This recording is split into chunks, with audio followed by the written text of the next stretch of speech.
Joining us now, Middle East expert Dr. Walid Phares. Dr. Phares, we welcome you back to America's Forum. Thank you so much for having me. And indeed, as you said, we actually predicted this a few weeks ago on your show. Well, it is one prophecy that I know we wish was not coming to pass. And Dr. Phares, based on my visit to Iraq at the height of the conflict, 1 year into it, I remember especially a visit to Mosul. And now to see what is going on in Mosul, one of the residents fleeing that region with her children said that area is like hell. And an Iraqi officer said of what is going on in Mosul and its surrounding area, and here's the quote, "We can't beat them. We can't. They are well trained in street fighting and we're not. We need a whole army to drive them out of Mosul. They're like ghosts. They appear, strike, and disappear in seconds." That unnamed Iraqi officer talking to Reuters. Walid, your prediction from a couple of weeks ago coming true, but to get this kind of reporting from on the ground, what happens now? What happens now is that who can answer the question, who can stop them? And your reporting from that officer is very, it's a reality. The Iraqi army in the northern part, central part, the Sunni part of the country is no more. It has completely collapsed. So now the Iraqi army is becoming a Shia army to defend Baghdad and the central south areas of Iraq. My concern, the real concern, is that there are no forces now on the ground.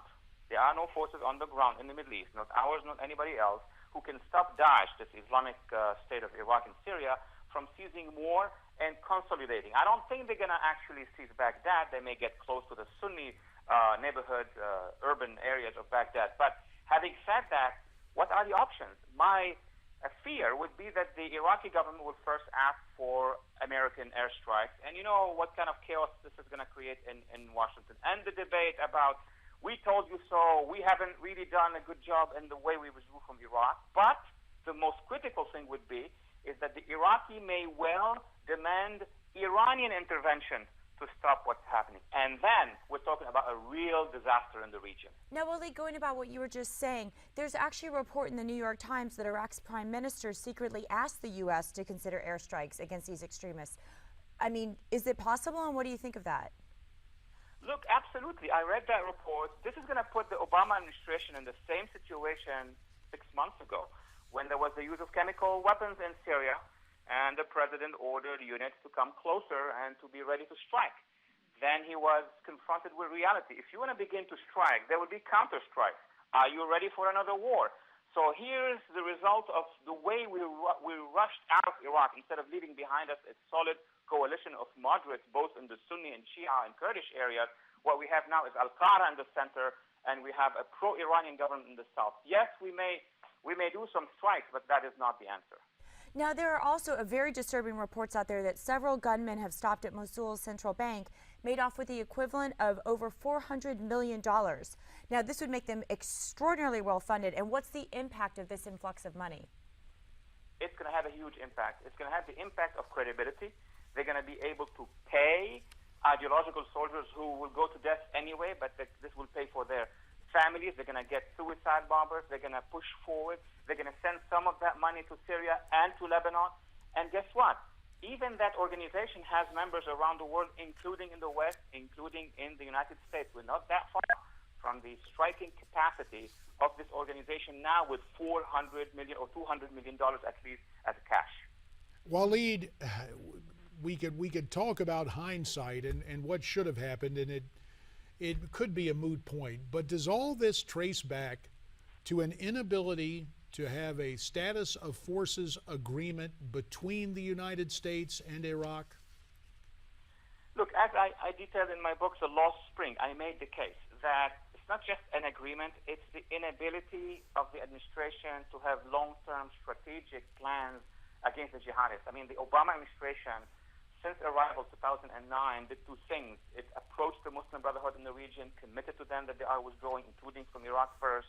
It sent a letter to the Iranian Ayatollah, also engaging them. So the whole approach was that we are withdrawing the fastest possible. This is a promise of election. So when it came to Iraq, instead of taking the time with the Iraqis to find that status for troops, then it was we have to leave before December, otherwise we're not signing anything. And this is the result.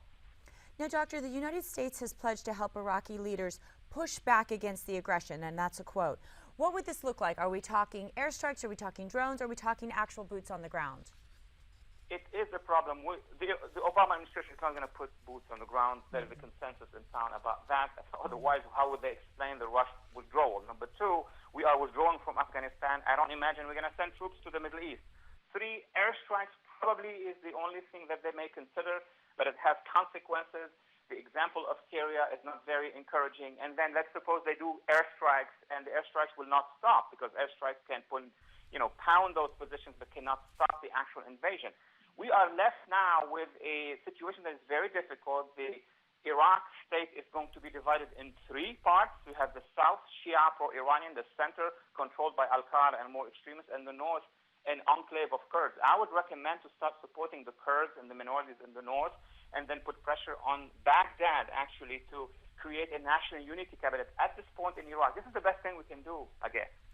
Well, Dr. Walid Phares, you mentioned the book, The Lost Spring. I know it was not your intent to write a book of geopolitical prophecy about what might happen, but sadly, the situation is deteriorating.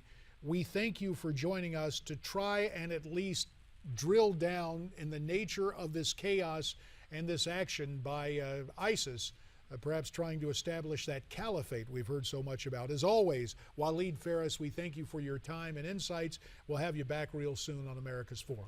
Thank you so much. Thank you so much for having me today, Congressman. This is a very, very troubling situation, Absolutely. Morgan. And we understand war fatigue, but we want to get your comments on the situation developing now in Iraq.